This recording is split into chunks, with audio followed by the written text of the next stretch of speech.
El Economista, podcast. Hola, ¿qué tal? Bienvenidos y bienvenidas a Coffee Break, un podcast de Capital Humano y El Economista, donde hablaremos de todo lo relacionado con el mundo del trabajo, el desarrollo de carrera y la política laboral en México y el mundo. El Coffee Break. Hola, ¿qué tal? Bienvenidos. Qué gusto estar de nuevo con ustedes. Esto es el Coffee Break, el espacio donde platicamos de todos los, pues lo relacionado al mundo del trabajo, todo eso que pues a uno le toca vivir prácticamente en el día a día. Como siempre es un gusto estar con ustedes. Soy Gerardo Hernández, estoy aquí con Felipe Morales. ¿Cómo estás, Felipe? Hola, Gerardo. Bienvenidos y bienvenidas a todos los que nos escuchan. Como decías tú, pues aquí platicamos del chismecito del mundo del trabajo. Y partimos con una buena noticia porque el Coffee Break ya será semanal. Así que a partir ya de esta semana ya nos van a poder escuchar valga la redundancia, cada semana. Así que los invitamos a quedarse con nosotros porque hoy tenemos un programa especial en el marco del Día Internacional de la Mujer. Y pues son muchos los retos que enfrentan ellas en muchos ámbitos y obviamente pues el laboral no es la excepción. Sí, totalmente. Pues bueno, prácticamente los desafíos, ¿no? Para incorporarse al mercado laboral, emprender, pues debido a todo el tema estructural que hay, sabemos que hay una carga, por ejemplo, de cuidados, de tareas domésticas que cae desproporcionadamente en las mujeres, pero yo no les cuento más. Vamos a platicar de eso hoy y quién mejor para compartirlo que pues ellas mismas hoy están con nosotros, nuestras compañeras, colegas, muy buenas amigas, Ana María Rosas, editora de Finanzas y Dinero, Marisol Rojas, editora de Deportes, y Elizabeth Mesa, directora del Empresario, pues de la casa del Economista. Bienvenidas, ¿cómo están? Bien, gracias. Un gusto saludar. Sincronizado. Sí. No, y estamos contentos de que estén con nosotros. Esta es una especie de crossover entre podcasts, porque nuestras compañeras también tienen sus propios podcasts que ellas mismas nos van a compartir después donde escucharlas. Pero obviamente es un espacio especial porque queríamos invitarlas a ustedes, a nuestras propias compañeras que están ahí en el día a día, en el periodismo, en sus diferentes áreas. Y nosotros tenemos una tradición aquí en el Coffee Break, donde nos gusta empezar a conocer a las personas que nos acompañan en cabina, preguntándoles cuál fue su primer empleo, para que así nos demos una idea, ¿no? Empezamos con Marisol. A ver, Marisol. Okay. ¿Qué tal, audiencia de Coffee Break? Un gusto saludarles. Pues gracias por el espacio. La verdad es que en el marco del Día de la Mujer, que en el marco del día es muy burocrático, ¿no? Bueno, la frase, es importante estar hablando de temas laborales, de todo lo que implica la incorporación de la mujer en el ámbito laboral, en el día a día. Y esta es una gran ocasión en la que, bueno, yo voy a compartir muchas cosas. Y a tu pregunta, bueno, yo empecé y en lo informal. O sea, no sé si eso es como... Claro, por supuesto, ¿no? Sí, por la mitad de este país trabaja en la informalidad. Exactamente. Sí. Yo empecé en la informalidad. Sí. Y eso fue a los 18 años. O sea, realmente en esta necesidad, la verdad, de decir, quiero generar mi propio dinero, ¿no? Ya basta también de estar como con el papá y la mamá, ¿no?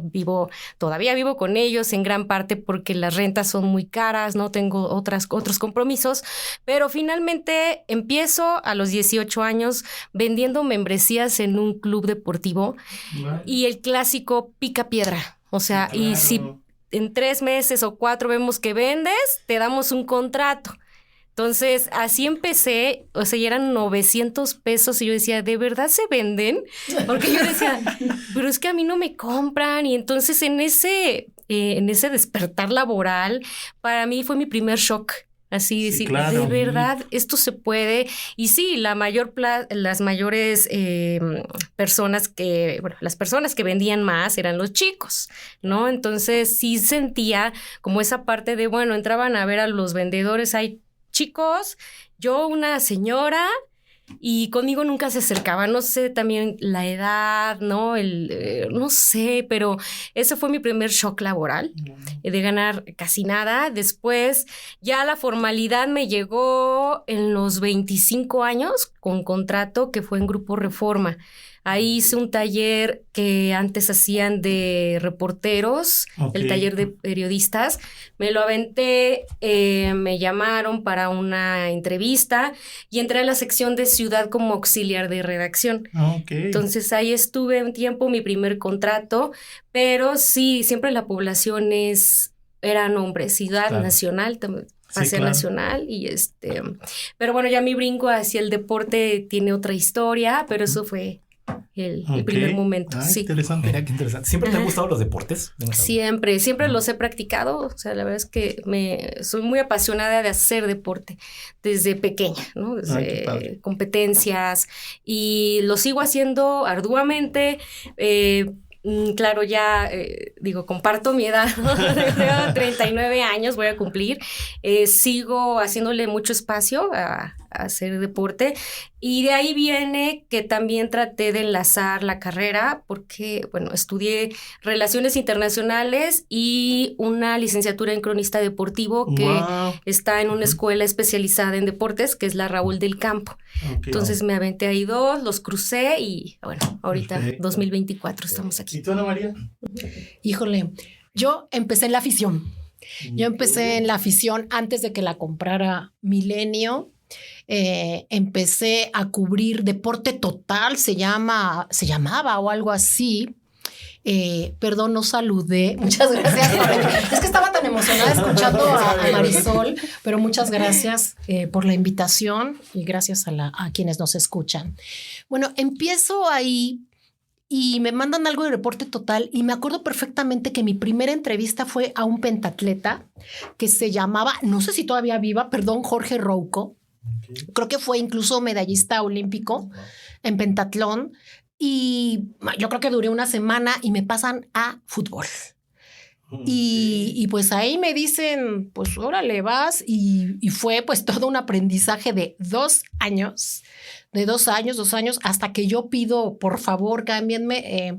La verdad es que era muy difícil, es un mundo de varones. La afición, o sea, en la afición en ese momento había otra reportera, María Eugenia Jiménez Cáliz, pero justamente cuando yo entro, a ella la operan. Entonces yo la conozco 3 meses después.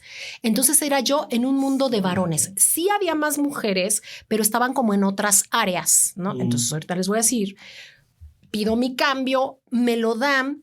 Y entro en lugar de Rosa Isela Rodríguez, nuestra secretaria de Seguridad Ciudadana. Entro en lugar de Rosa Isela a cubrir comercio. Y ahí es donde hago toda mi gestión. Ya no son inicios. Ganaba yo menos que Marisol, porque empecé antes que Marisol. Ganaba yo 300 pesos a la semana, pero agárrense porque eran 300 viejos pesos. O sea que ganaba 3 pesos a la semana. Claro. Sí, porque pues yo empecé a trabajar en los 80s, ¿no? En principios de los 90s. Entonces, la verdad, ustedes no habían ni nacido.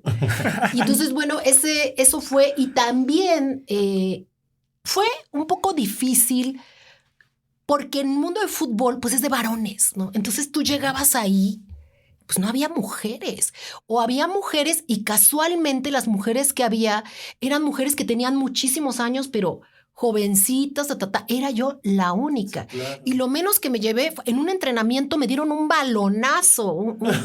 A propósito, total, absolutamente, fue a propósito, ¿no? Entonces, sí, entonces la verdad fue complicado, pero ya cubriendo la fuente de comercio, aun cuando era un periódico deportivo, pude pues empezar ya a escalar, yo al revés que Marisol, en la parte económica. Claro. Me tuve que capacitar también. Yo soy de la Carlos Septién García, pero pues tuve que hacer un diplomado de periodismo económico también en el ITAM y pues ya de ahí para el Real, ¿no? Te tienes pues que estar capacitando, pero esos fueron mis pininos hasta que después pues me fui a otros medios. Hoy en el medio deportivo pues hay muchas mujeres, ¿no? Sí, ya hoy uno escucha comentaristas común, ¿no? En los partidos de fútbol, entonces sí ha cambiado mucho. Oye, yo tengo una duda, Ana María, ¿qué equipo le vas?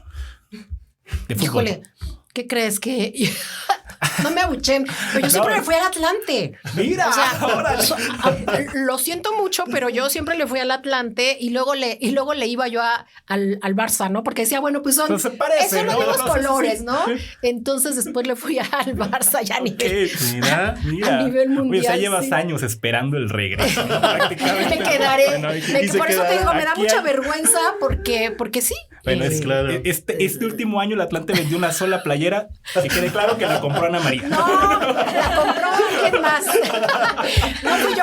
Pero la verdad es que yo creo que si le vas a un equipo le tienes que ir Sí, claro. siempre, ¿no? Sí, Le vaya bien, le vaya mal, se vaya a segunda división, a tercera o deje de existir.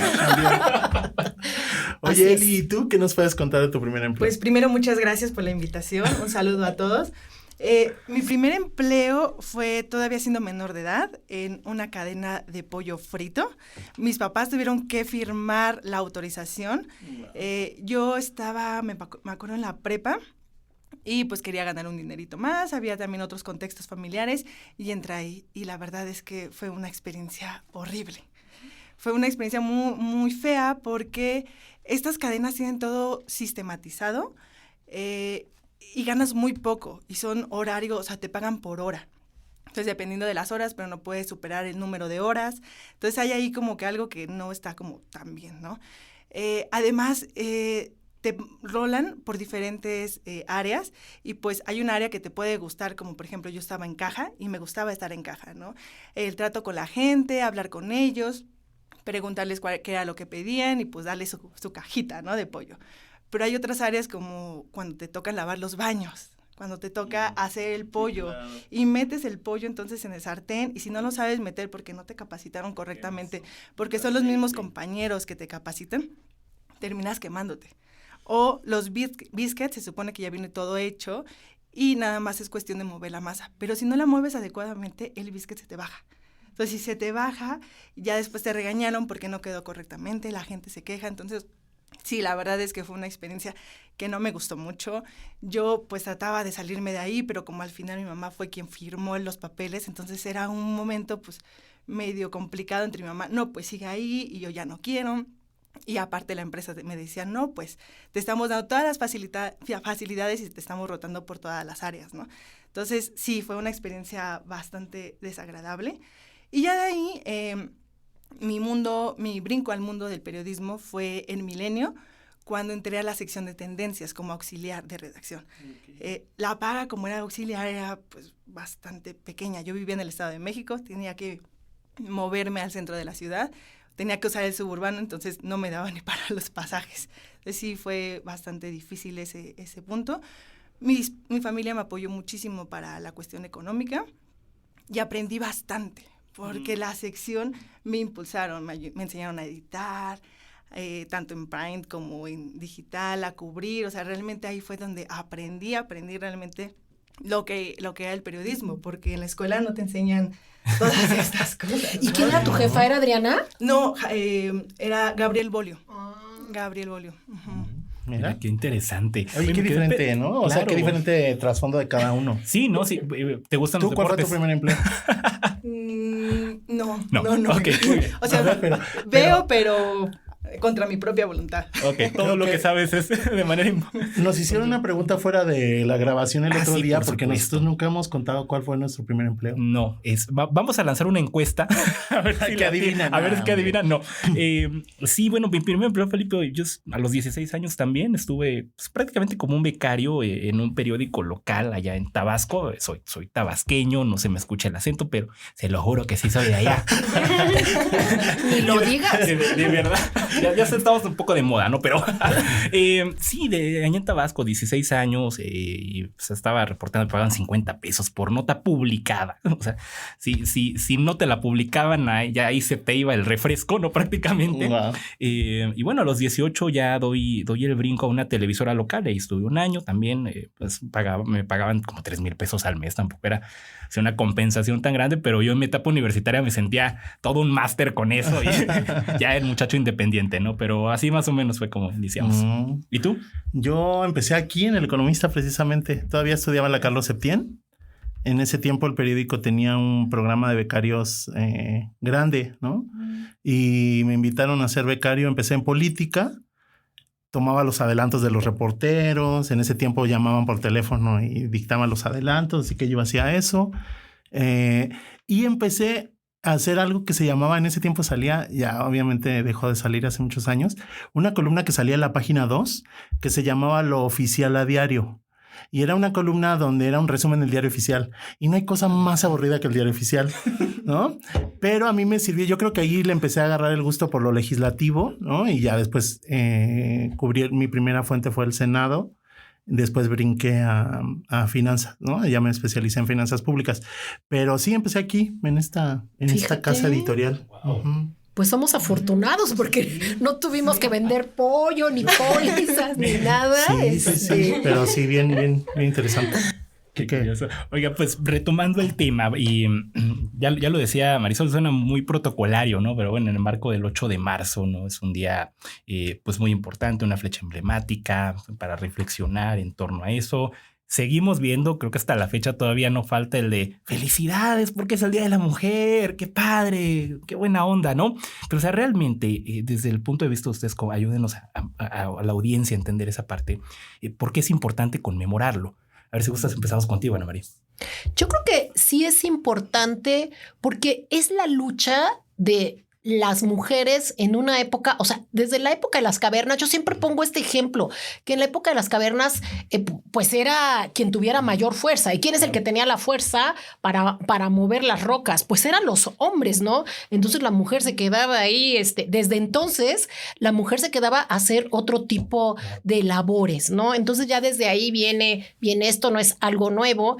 Entonces, desde finales del siglo XIX empieza a haber movimientos para la igualdad, empiezan las mujeres ya a reclamar, pero me parece, porque bueno, puedo estar equivocada, pero me parece que es a partir de 1917 en la Revolución Rusa, cuando hay una voz más fuerte de las mujeres diciendo, bueno, queremos un lugar, queremos que se nos tome en cuenta, y yo creo que es muy importante. Yo vengo de una familia de un matriarcado. Bueno, tuve papá y mamá, ya los dos fallecieron, pero en mi familia las mujeres como que sacaron mucho adelante a la familia, ¿no?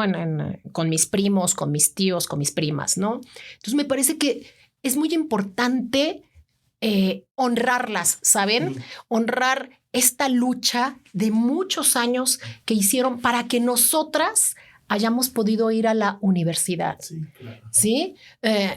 Mi prima, soy la más chica de mis primas, o sea, mi prima que ya falleció, ahorita tendría, no sé, 80 años, una de mis primas, fue la primera que estudió contaduría en el Politécnico Nacional, fue la primera mujer en mi familia profesionista. Bueno, aparte yo soy afortunada porque fuimos profesionistas desde hace 2 generaciones, cuando muchos apenas en esta generación están están pudiendo ir a la universidad, ¿no? Entonces yo agradezco que en mi familia ni siquiera era una opción estudiar o no. Mi madre solo tuvo la educación primaria.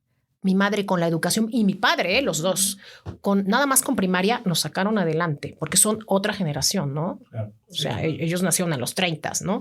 Entonces, me parece que por eso es importante, porque es una lucha de mucho tiempo y nosotros vamos muy abajo, lo acaban de decir, el 50% de las mujeres está en México que trabaja, tiene que trabajar en la economía informal. ¿Por qué? Porque estamos en el sistema de cuidados, ¿no? Si tenemos una persona mayor en casa o tenemos un hijo, nos tenemos que hacer cargo y no hay políticas públicas para que puedan cuidar a nuestros hijos o puedan cuidar a nuestros ancianos, ¿no? Claro. Entonces, me parece que eso es muy importante. Y bueno, la desigualdad salarial, pues ahorita hablaremos de eso, pero al menos va entre 20, 30%. En general, el promedio es de 15%, ¿no? Un hombre gana 100 pesos y una mujer gana 85. En general, pero ahí hay picos. Claro. Sí, claro. ¿No? Entonces, por eso me parece que hay que honrarlo, que hay que levantar la voz, independientemente de otras cuestiones que traemos atrás, porque, bueno, desgraciadamente, pues están los feminicidios, está todo este aspecto. Yo estoy hablando del aspecto laboral. Sí, claro. ¿No? Claro. Y sí, claro, y que refleja al final, Ana María, pues que la lucha no termina, ¿no? O sea, es todavía constante, ¿no? Marisol, falta mucho. ¿Tú qué opinas? Wow, bueno, hay tantas cosas que decir. para mí no es un día como comentaste para regalar rosas. No es una celebración, es una conmemoración. Es el momento de hacer una reflexión de que el camino no ha sido parejo. La incorporación de la mujer en el mercado laboral formal, se podría decir, en diferentes partes del mundo ha sido desigual, diferente. No ha sido parejo el camino, una reflexión de qué es lo que estamos haciendo día a día para cambiarlo.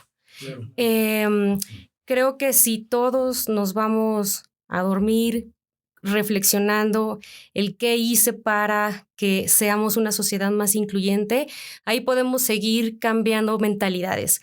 En lo que yo me dedico, que es el ámbito deportivo, sí hay bastantes cosas que a la fecha dices, es increíble que todavía les preguntes a clubes, ¿no? O a empresarios de cuál es tu protocolo de abuso y acoso sexual. Claro. Cuando dices la palabra es de espérame, ¿no? O sea, ¿cómo? O sea, no puede, o sea, son preguntas que todavía escandalizan cuando debe ser algo que se debe de hablar, ¿no? Y no solamente en el deporte, en cualquier ámbito de industria, pero lo veo en el fútbol femenil, ¿no? Apenas el protocolo entró el año pasado y no es inacabado, o sea, es un modelo en el que la federación dice, te doy aquí como las reglas generales, pero tu club tienes que ver cómo vas a hacer los canales de comunicación, cómo te vas a acercar a ellas, o los permisos de maternidad con las jugadoras.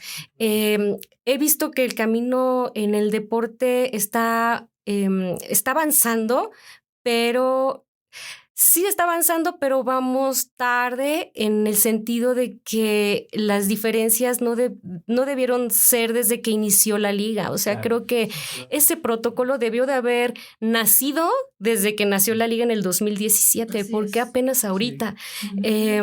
Y todavía situaciones, estábamos analizando la semana pasada lo del entrenador de Necaxa, que las jugadoras pues se unieron, hablaron con la directiva de el entrenador tiene estos antecedentes, nosotros tenemos estos episodios con él y él seguía en el cargo, ¿no? Entonces sí fue mucha crítica de no que había ya un protocolo, o sea, cómo están operando los canales de comunicación y de presión también de la federación hacia los clubes de por qué mantienes en el cargo a alguien que realmente en comunidad están diciendo que no es una persona que con las que ellas se sienten a gusto entrenando con él. El señor tenía antecedentes cuando lo contrataron. Entonces, acabo de hacer entrevistas en Chivas y nos metieron con una persona de capital humano, ¿no? Entonces empezaron con las cifras así, no, sí, equidad, mujeres casi 50 y 50. Sí, claro. Preguntas, y yo así, oye, pues yo quiero preguntarte qué están haciendo en protocolos de acoso, ¿no? Y violencia en el ámbito. Entonces tú ves cómo reaccionan, abren los ojos de... No me esperaba esa pregunta. Creo que es eso lo que a grandes rasgos considero que debemos ver, señalar, reflexionar qué estamos haciendo día a día para ser más inclusivos, qué estamos poniendo nosotros como periodistas en portada, qué le estamos dando peso. Antes era selección mexicana o no sé, María del Rosario Espinosa, o sea, tenía que ser una mujer grande para que la pusieras en portada, Ana Guevara, ¿no? Pero claro, si no era eso, era pues siempre el equipo varonil, un chico, ¿no? Entonces, creo que eso no se trata tampoco de cuántas notas publiques de mujeres, es la calidad y el análisis que le des y la atención. Creo que eso es el punto en el que yo he llegado a analizar qué tanto le doy la importancia a las notas femeniles dentro de la sección. Y bueno, con eso cierro de que para mí es importante el 8 de marzo por esto. Sí, definitivamente. Pero me poseyó Optimus Prime. Sí, no, y lo que comentas, Marisol, que no se limita solo a México. O sea, me estoy recordando ahorita este caso de Jenny Hermoso con el presidente de la Federación Española, ¿no? Que sería, o sea, lo equivalente a que de pronto el director general, pues, te dé un beso sin tu consentimiento, ¿no? Sí, claro. Entonces, muchas gracias por compartir. No, y ahí es bien interesante porque uno esperaría que en naciones como las europeas, economías más avanzadas, pues todos los protocolos fueran mucho más rígidos, pero ahí te das cuenta que pueden existir en el papel, pero en la práctica se siguen haciendo cosas que...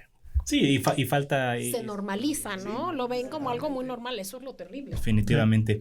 ¿Y tú, Eli, cómo ves 8 de marzo? Coincido completamente, creo que se ha avanzado mucho, decía Ana María hace rato, ¿no? Vemos a nuestras familias, mamá, por ejemplo, mi mamá, a ella le dijeron que no podía estudiar porque era mujer. Ahora yo estudié una carrera, mi hermana estudió una carrera. Obviamente a nuestros hijos les vamos a fomentar que también vayan buscando sus sueños, ¿no? Y igual, o sea, realmente creo que se han creado iniciativas desde las organizaciones, desde las propias mujeres que han impulsado estas iniciativas. Creo que estamos en un punto en el que se están haciendo cosas, pero tenemos que ver que esas cosas se apliquen, ¿no? Sí. Ya las organizaciones tienen políticas de cultura de género, de inclusión, de diversidad, pero si entras y les preguntas cómo lo están aplicando, qué tanto están avanzando, realmente vemos que es poco, ¿no? A veces nada más por cubrir una cuota, que al inicio se dijo, ok, vamos por la cuota, es un primer paso, pero creo que es más allá, ¿no? Ya una vez que la mujer a lo mejor llegan a esos puestos de liderazgo, que son 3 de cada 10 mujeres las que llegan realmente, que es muy poco, pues no está toda la política detrás para impulsarlo, ¿no? No hay las organizaciones no tienen sala de lactancia, personas que están en la menopausia no les dan seguro o atendimiento, atención especial para que puedan llevar su vida personal o la menopausia o la maternidad con el liderazgo. Y eso hablamos en puestos altos. Si nos vamos a los puestos más bajos, es mucho más complicado. Entonces, realmente tenemos que ver que estas iniciativas se lleguen a la acción, que realmente se esté haciendo y no solamente se queden en papel, ¿no? Yo creo que sí es algo bastante interesante en lo que hay que decirle a las empresas y a las mujeres, a los mismos colaboradores que digan, pues necesitamos. ¿Esto cómo se puede hacer? Pues midiendo. ¿Cuánto has avanzado en tu política? ¿Cuánto has crecido? Yo en los temas que llevo de emprendimiento hemos visto que muchas de las mujeres que emprenden se quedan en la informalidad porque tienen que atender a los hijos. El esposo sale a trabajar, sale a atender pues sus cosas y la mujer se queda en casa emprendiendo, cuidando a los niños y al final se quedan en la informalidad. No pueden crecer el negocio, crean su página en línea, intentan crecer, pero por ejemplo a la hora que quieren exportar no pueden porque son informales. Entonces creo que este sistema de cuidado se necesita no solamente en las organizaciones, sino también a nivel nacional para que estas mujeres que están también queriendo emprender puedan crecer y haya pues un equilibrio, ¿no? Una igualdad entre hombres y mujeres. Y qué importante lo que decías, porque en la pandemia hubo unos datos interesantes de cómo las mujeres en cargos ejecutivos fueron de las que más renunciaron. Claro. Por esta invasión que tuvimos con la pandemia en la vida personal, ¿no? Al estar en casa todo el tiempo, pues sí, la data muestra cómo las mujeres en cargos ejecutivos, de hecho ahí hay un bajón en el crecimiento que venía observándose en el acceso de mujeres a cargos ejecutivos, precisamente porque pues tenían que estar atendiendo a los hijos en la casa, ¿no? Todo enfermos, personas enfermas. Enseñándoles, ¿no? Porque era escuela en casa, era, o sea, todo. Entonces, pues las familias optaban, ¿no? Tú deja de trabajar y entonces era, por mucho que sea un acuerdo, ¿no? De familia, sí tiene una carga cultural muy importante el tema, ¿no? Y me parece, Felipe, que también lo que comenta Eli, o sea, evidencia que no es solo el tema de cómo incorporamos más mujeres, cómo hacemos que crezcan dentro de la economía formal, sino cómo logramos también que permanezcan, ¿no? Porque al final no es este tema solo de, sí, ya tengo 50 y 50, sí, pero ¿y cómo vas a hacer que se queden, no? Porque al final si no tienes ninguna flexibilidad, si no tienes un ambiente libre de acoso, o sea, en algún punto se va a perder eso que se logró avanzar. Y el tema de las pausas laborales, porque las mujeres son las que más pausas hacen en su carrera, ¿no? Entonces, pero pues en el entorno laboral de repente es como, bueno, aquí hiciste estos 2 años que tu currículum no dice, ¿no? Exacto. Pues Entonces, sí castiga. Muchas veces las mujeres tienen miedo a iniciar la maternidad porque saben que se van a ir un tiempo y no saben si cuando van a regresar su puesto va a estar. Aunque realmente le digan que le aseguran el puesto, puede haber otra persona arriba de ellas. Entonces, sí hay como este temor a veces de la vida personal avanzar para que no perjudique la laboral. Sí. Oye, me detengo ahí un poco porque ya dabas la introducción de precisamente cómo este tema, esta carga de cuidados, esta falta de políticas bien focalizadas en el sector formal, pues van haciendo que el emprendimiento sea con una tendencia informal, ¿no? En el caso de las mujeres. ¿Qué retos percibes tú en ese sentido? Pues justamente la carga de cuidados creo que es un reto bastante importante, porque al momento de tener que cuidar a los hijos, a la familia, todo lo que hay detrás de, pues no te permite desarrollarte profesionalmente. La Asociación de Emprendedores sacó un estudio hace poco enfocado en mujeres. Y algo que destaca completamente, más bien se contrasta con el estudio general con hombres, es que el 24% de las mujeres dicen que lo que evita que el negocio crezca es la falta de tiempo. Y esta falta de tiempo está porque tienen que cuidar a la familia, ¿no? Cuando en los hombres no se ve. Los hombres emprenden y se dedican en el negocio. Y ellos, solamente 15% dice que esta falta de tiempo perjudica el negocio. Entonces ahí se ve un contraste, como las mujeres se quedan cuidando la casa, cuidando el hogar, y a la par tienen que crecer el negocio, cuando los hombres no. Los hombres tienen todo el tiempo para dedicarse a crecer su emprendimiento, a crecer el negocio. Creo que ahí es un punto bastante interesante. Y es bien interesante porque al final hemos mencionado varias veces el tema de los cuidados y la carga, cómo se redistribuye, ¿no? Las nuevas generaciones, nosotros como hombres, pues es como que traemos un poco, no digo un cambio de chip, porque sería muy ambicioso decir un cambio de chip. Un poco diferente. Pero un poco diferente, más involucrado tal vez en los cuidados, en las labores del hogar.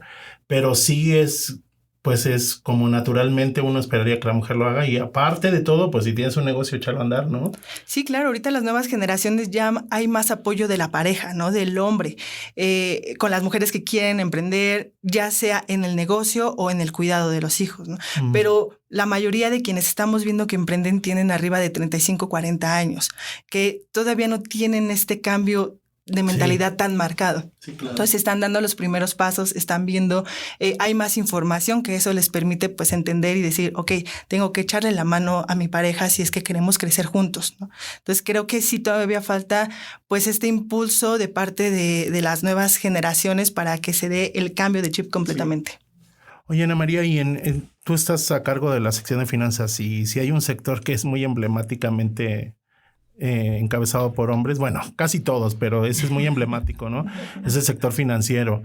A nivel público y a nivel privado son contadas las mujeres en posiciones estratégicas a nivel de la historia de México. ¿Cómo ves el desafío en ese sector? Yo creo que es uno de los más complicados. Fíjate que Nicole Rich decía que cuando llegó, ella fue directora de Scotiabank, y cuando llega a la Asociación de Bancos de México, pues no había baño de mujeres, porque solamente, exactamente, ¿no? O sea, pues eran puros varones, porque incluso se llama Asociación de Bancos, ¿no? Bueno, al principio era, creo que Asociación Mexicana de Banqueros, ¿no? Eran banqueros, y ya luego cambió de bancos, porque bueno, ya no necesariamente tienes que ser banquero, puedes ser empleado de un banco para ser directivo. Pero bueno, me regreso, sí, yo creo que ha sido muy difícil para las mujeres que trabajan en el sector financiero. Lo estamos viendo ahora en el Banco de México, que está al frente de Victoria Rodríguez Ceja, ¿no? Y bueno, hay 2 subgobernadoras, que realmente ahorita hay mayoría, pero es una excepción. Y en el mundo debe haber 6. Debe haber 6 banqueras centrales en todo el mundo. Así es, ¿no? Entonces todavía es un sector complicado. Se va abriendo las casas de bolsa. También ya hay más mujeres en la bolsa. Bueno, en el caso de Viva, pues es claro, una mujer la que está al frente. Entonces, pero no ha sido fácil para ellas, y para nosotras, para la cobertura. Sí, claro. Te voy a decir una cosa. Yo creo que yo tuve la fortuna de que en mi época hubiera muchas mujeres cubriendo finanzas. Porque ¿qué crees? Que los varones pues querían política, querían deportes, entonces pues como que vamos a poner a las mujeres a cubrir comercio. Y fíjate que esto voy a mencionar aquí algunos nombres, por ejemplo, Andrea Ornelas, que era la reportera de Hacienda de El Economista. Ella es la que a mí me invita a trabajar en El Economista. Yo en ese entonces estaba en El Universal. Y había un grupo muy fuerte de mujeres, Rosa Elba Arroyo, Claudia Castro, bueno, no, Claudia Castro es después, Claudita Villegas, ¿no? Que estaba en aquel tiempo en El Financiero. Entonces, realmente en la cobertura, creo que en esa época nos empezamos a empoderar las mujeres que cubríamos estos temas. Sin embargo, si tú ibas a una cobertura del Fondo Monetario Internacional, es que éramos de las pocas mujeres que había mucho varón. Estaban las mujeres de la BBC de Londres, a lo mejor había alguna del New York Times, pero iba con su compañero. O sea, sí, claro. ¿No? Entonces era una cuestión compleja. Y yo tengo que decir que en el momento que yo edito, que doy ese brinco del reporteo a la edición, pues la que me impulsa es una mujer, ¿sí? Que es Patricia Mercado, es la que dice, bueno, va. Ella en ese momento no era la directora, el director era Luis Enrique, pero se consulta, ella tenía peso. Entonces dicen, vamos a poner, porque Andrea Ornelas era la editora, ella por algunas causas deja la edición y me ponen a mí a editar. Y había mucho respaldo de las mujeres hacia las mujeres, ¿no? Entonces, en este caso, me parece que yo tuve una situación privilegiada que no tuvieron muchas de mis compañeras, ¿no? Por ejemplo, yo por mi carácter, pues obviamente empecé en la afición y obviamente me enfrenté a muchas cosas, pero yo siempre, nunca he sido dejada, ¿no? Entonces, si alguien me empezaba a alburear, porque sí, obviamente, pues yo lo paraba. O sea, no permitía ni siquiera que pasara de ahí, ¿no? Entonces era eso. O sea, yo no tengo ninguna historia. Vas a decir, ay, no puede ser Ana María. Pues no la tengo. No tengo ninguna historia de acoso, pero yo creo que es por mi personalidad. Sí, claro. O sea, ni siquiera se atrevían a acercarse a mí. Claro. No, o sea, ni siquiera. Entonces, bueno, pero sí he tenido que defender a más de una en historias de acoso. Sí. Y bueno, creo que sí ha sido importante la labor. Y yo siempre he tratado de respaldar a mis compañeras, pero quiero decir algo también a mis compañeros, porque lo que decíamos aquí de las cuotas, ¿no? Que alguien me decía, no, es que tienes que contratar siempre a mujeres. Le digo, no. O sea, no tengo que contratar, a ver si aquí no me abuchean. No voy a contratar siempre a mujeres. Yo creo que también se vale que haya este equilibrio, ¿no? Entre todos. Y te digo, me regreso. Sí, en el sector financiero ha sido más lenta esta evolución y inclusive la brecha, la que hablábamos al principio, de que las mujeres, por cada 100 pesos que gana un varón, una mujer gana 85, en el sector financiero es mayor la brecha. Sí, claro. Ahorita no me acuerdo, pero simplemente ha de ser el 20 o 25% de mujeres en puestos de dirección para arriba. O sea, son puros varones en el sector financiero. Lo que decías tú, bueno, en Hacienda, bueno, no ha habido una secretaria de Hacienda en la historia, ¿no? Son puros varones. Y en la parte ya del periodismo, creo que sí. En el periodismo financiero creo que sí vamos poco a poco. Bueno, en la sección somos 2 mujeres las que encabezamos la sección, ¿no? Pero eso es insisto, esto es por capacidad, Sí, ¿no? Por capacidad, no es una cuota de género y que yo no puedo trabajar. Yo puedo trabajar perfectamente con hombres y con mujeres y creo que lo hemos hecho bien, pero sí, ha sido un camino difícil y todavía falta mucho que recorrer. Sí, definitivamente. Y creo que ahí lo que mencionas, Ana María, justo en ese tipo de cosas nos damos cuenta de que tampoco hemos avanzado, ¿no? Lo que decías, el tema de no había ni siquiera baños, ¿no? En la asociación de bancos. O sea, ahorita estaba recordando la Asociación Mexicana en Dirección de Recursos Humanos, ¿no? De Recursos Humanos es un sector muy representativo de mujeres. Sí. Apenas en toda su historia, apenas hace unos años tuvo a su primera presidenta mujer, ¿no? O sea, más de 70 años de historia. Entonces ahí te das cuenta de cómo uno dice, bueno, ¿y por qué? Sí, pero siempre han habido mujeres ahí, ¿por qué no hubo antes, no? En esos puestos, ahí te refleja el rezago que tenemos, ¿no? En esa materia. Sí, que la gente piense solamente en su trabajo quién está a cargo de recursos humanos. Claro, exactamente. Es un porcentaje con una representación femenina muy amplio, pero a nivel directivo sí han tenido más hombres que, bueno, recién el año pasado entregó su cargo a la primera mujer que fue presidenta de la MED. El club de Toby le digo yo. Sí, claro. No. Voy a hacer nada más aquí un paréntesis, perdón. Me invitaron a un desayuno hace unas semanas en un banco que no voy a decir cuál. Y llego yo, aparte fui la última por hacer del destino, aparte la impuntual, era la única mujer. Entonces yo dije, bueno, este es el club de Toby porque hay más mujeres editoras. Sí, claro. ¿No? Entonces les digo, ¿dónde está Elizabeth Albarrán? ¿No? Sí, claro. ¿Dónde está Claudia? O sea, ¿por qué nada más estoy yo? ¿No? Entonces sí ha sido complicado. Y por ejemplo, apenas hay un consejo de mujeres periodistas que se formó, que se le ocurrió a este grupo, a GBM, se le ocurre una gran idea y apenas estamos empezando a picar piedra. Sí, ¿no? claro. Tiene menos de un año. Oye, y es bien, perdón, es bien interesante porque, bueno, cuando yo empecé a cubrir la fuente financiera también tenía muchas colegas, ¿no? Siempre ha sido una fuente con mucha presencia femenina.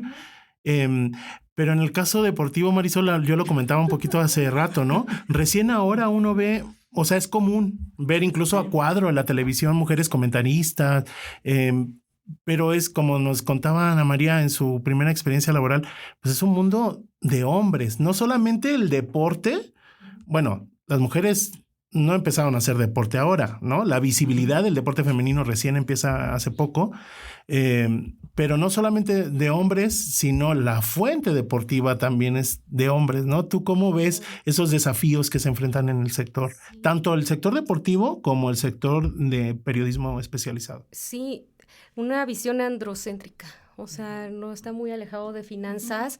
Y yo creo que aquí la raíz es, en cuestión de periodismo deportivo, algo generacional, porque si hacemos una memoria de cuando nosotros éramos niños, a quién veíamos en la televisión presentando las noticias, pues yo no tengo ninguna referencia de ninguna mujer. Claro, sí, Antonio Valdés, bueno, sí. O sea, realmente personas que ya, José Ramón Fernández, sí, ¿no? Sí. O sea, cuando yo era niña eran esos los referentes. No recuerdo el nombre de una mujer que daba un análisis sentada en una mesa. Sí, por ejemplo, en el caso de los Juegos Olímpicos, yo me acuerdo que es donde los canales hacen más su despliegue. Eran varones. Las mujeres iban a hacer notas de la cultura, de rural, notas de color, pero no en la mesa analizando. Mandaban a Montserrat Olivier, ¿no? Con alguien más a hacerlo. Sí, o a Irene Sainz, ¿no? También es cuando ella iba a hacer eso, ¿no? Y creo que es algo que se va heredando en cuanto a quién me va a decir a mí la información deportiva. Estoy acostumbrado desde niño a que sea un hombre, ¿no? Entonces llega esta ola de mujeres periodistas deportivas que le entran al análisis y es cuando choca con lo cultural, en México al menos, de decir, ¿tú me vas a hablar a mí de fútbol? ¿No? Entonces, es eso, ¿no? Realmente es porque ahí, bueno, en cuanto a mi historia de vida, yo creo que estoy en un parteaguas desde que también fui como peluceada, de decir, tú no vas a entrar a cuadro. Tuve un paso por una televisora, pero sí era de, bueno, tú escribes las noticias del prompter, ¿no? Entonces decía, pero yo escribí y él lo está diciendo a cuadro. Exacto. Entonces yo decía, pero ¿por qué si yo lo hice, no? Entonces como que empecé a empujar un poquito y eso era después de tu hora de trabajo. Si quieres picar piedra, te quedas, ¿no? Entonces yo entraba a las 7 de la mañana, salía como a las 6 y me quedaba hasta las 9, pero era porque yo quería esa oportunidad de qué tengo que hacer para que lo que yo escribo también lo pueda decir yo. Entonces me dijeron, dale las breves, o sea, entre los cortes comerciales, que Marisol salga, eran 2 minutos, 3, rápido, ¿no? Me iba así, no, pasó esto, y se acabó, ¿no? Pero había un momento en el que decía, bueno, tráete a Marisol al programa de béisbol, ¿no? Entonces se sentaban en la mesa los analistas y Marisol en una periquera de este lado. Entonces era de, tú dices la bienvenida, ¿no? Entonces, pero es que yo no quiero eres la hostess del programa. Pero es que no es lo que yo quiero, ¿no? Entonces me enfocaban y ya luego los analistas, luego las breves, los analistas. Y en un momento en el que dije, me voy, es porque uno de los comentaristas dijo, hoy Marisol viene de azul como los Dodgers y el vestido. Y dije, no, pues, ¿sabes qué? Con permiso. Ay, sí, ¿sabes qué? No me gustó, y sí lo dije, pero en ese momento era mal visto que lo dijeras, porque era como te estoy dando la oportunidad, ¿no? Sí, claro. Malagradecida. Sí, Ajá, sí, aparte. exacto. Y todavía dices que no, y yo Claro. así, pues, que no Rebelde. me sentí tan mal, estábamos al aire, pero yo creo que fue mi momento de yo no quiero que me vean, es que te cosifican. Exacto. Entonces, yo creo que ese es el mayor reto actual de las periodistas deportivos, que están relacionado el deporte a la imagen y el espectáculo, en el que si no das a cuadro y no te ves bien, pues difícilmente tú atraes la atención. ¿Por qué? Porque en un partido de fútbol están narrando y luego pasan a la chica, pues mayormente la población es hombre, ¿no? Entonces Sí, claro. están en un momento de diversión, de espectáculo, ¿no? Entonces quieren a alguien que se vea bien a cuadro. Ya después empezaron a entrar las modelos que decían, queremos que se vean padre en el cuadro y que sea alguien que nos dé bien, ¿no? Que nos guste. Y entonces ahí fue cuando yo me di cuenta que pues ya no había camino para mí. O sea, dije, pues por más que yo quiera, ya trajeron a la modelo que van a aterrizar como presentadora y le voy a escribir el prompter y pues, para que lo lea ella, entonces mejor Claro. me voy. Oye, Sí. y me dejaste pensando, Marisol, muchas reflexiones hoy, pero me quedé pensando en esto, cómo los hombres en el espacio deportivo es un espacio que lo ganan, ¿no? O sea, se percibe como algo que lo ganan. Pero en el caso de las mujeres se percibe como algo que le dan a la mujer, que se lo regalan, ¿no? Que le están dando chance, Sí. ¿no? Un favor que se les está Con haciendo. un favor que se está haciendo, ¿no? Oigan, es increíble cómo se nos va el tiempo de volada. Ya estamos llegando al final, pero bueno, aquí tenemos muchas tradiciones. Vamos al karaoke. No, tenemos muchas tradiciones. Sí, pues un karaoke hace falta. Bueno, tenemos muchas tradiciones aquí en el Coffee Break y una de ellas es el dato detrás del dato. El dato detrás del dato. Les voy a compartir un dato y me gustaría que me dieran su opinión respecto a esto. De acuerdo con McKinsey, solo el 28% de las mujeres logra dar el salto a posiciones directivas. Esto se debe pues, a las barreras que enfrentan desde su incorporación al mercado laboral. ¿Ustedes cómo observan esto? El crecimiento de las mujeres dentro de su sector, así en posiciones en niveles jerárquicos altos. Marisol, si quieres, empezamos contigo. Okay. No está muy alejado de un dato que dio el INMujeres sobre los puestos de dirección, presidencia o consejo directivo de la industria periodística, que también está en el 22%, lo ocupan las mujeres. Es muy parecido al porcentaje. Más bajo, ¿no? Sí. Muy bajo. Sí. Sí.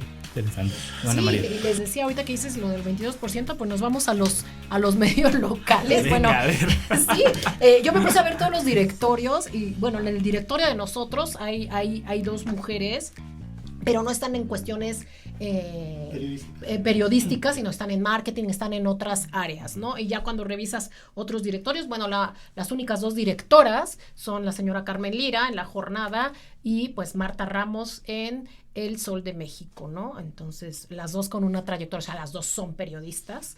Y bueno, y de ahí para abajo, Mayela Córdoba en Reforma, que Mayela Córdoba era editora del área de negocios y ahora es directora de negocios de Reforma. Cuando se va René Delgado, ella es la que llega, pero llega justamente porque esta tarea la hacen hace un par de años en algún medio, la verdad es que no recuerdo dónde, y dice...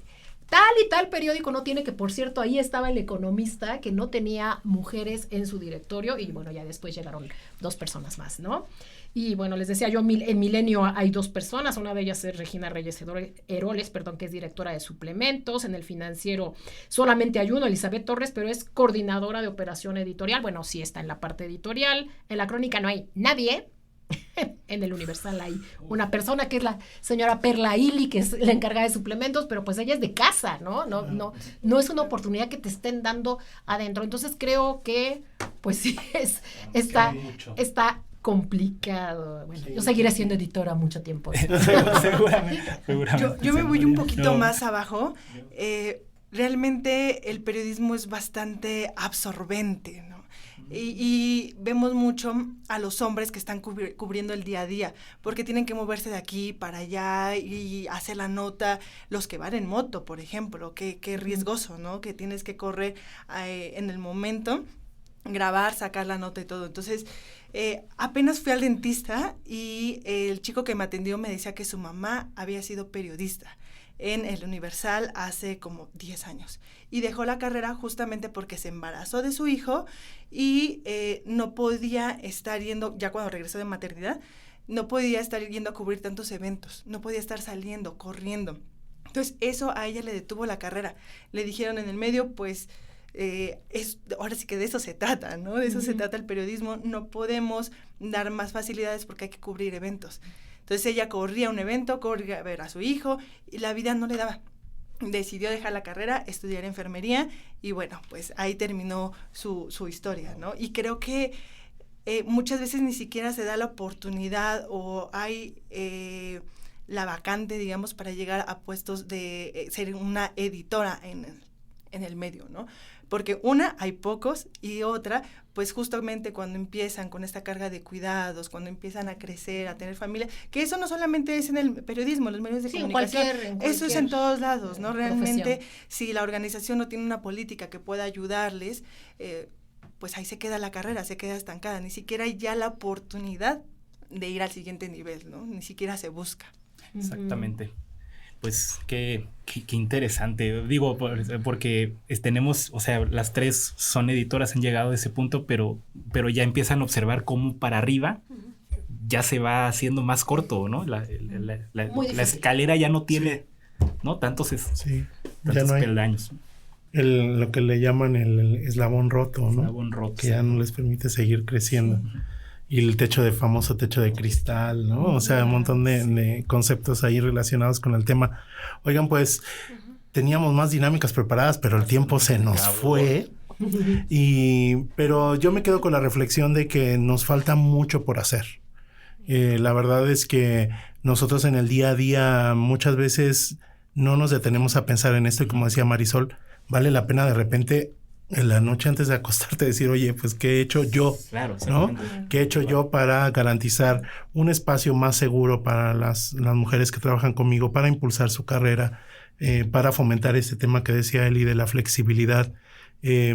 Antes que nada, gracias a ustedes tres por estar aquí, por su trabajo. Nosotros nos toca en la dinámica compartir, no siempre, ¿no? Y más ahora, después en el contexto de la pandemia, ya tampoco nos vemos tan seguido como antes.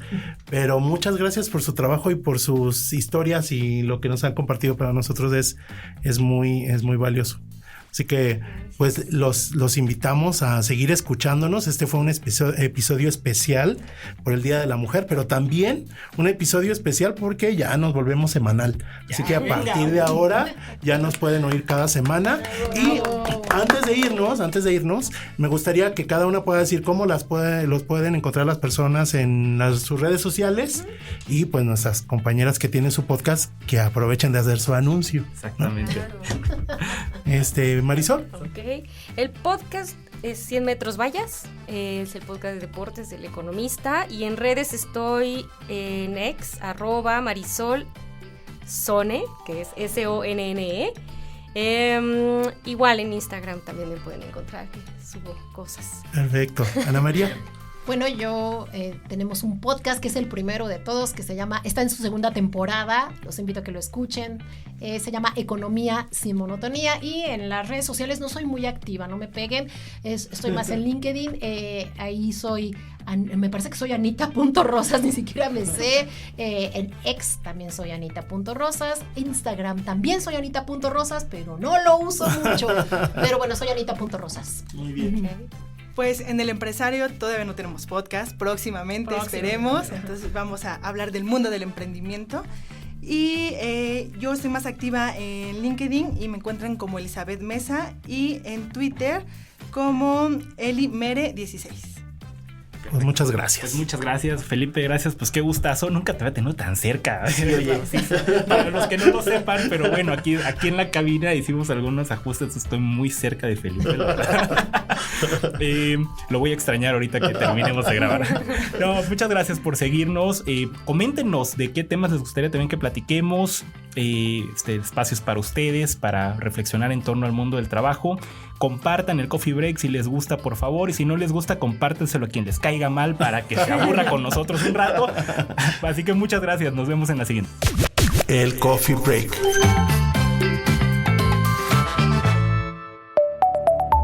El Economista, podcast.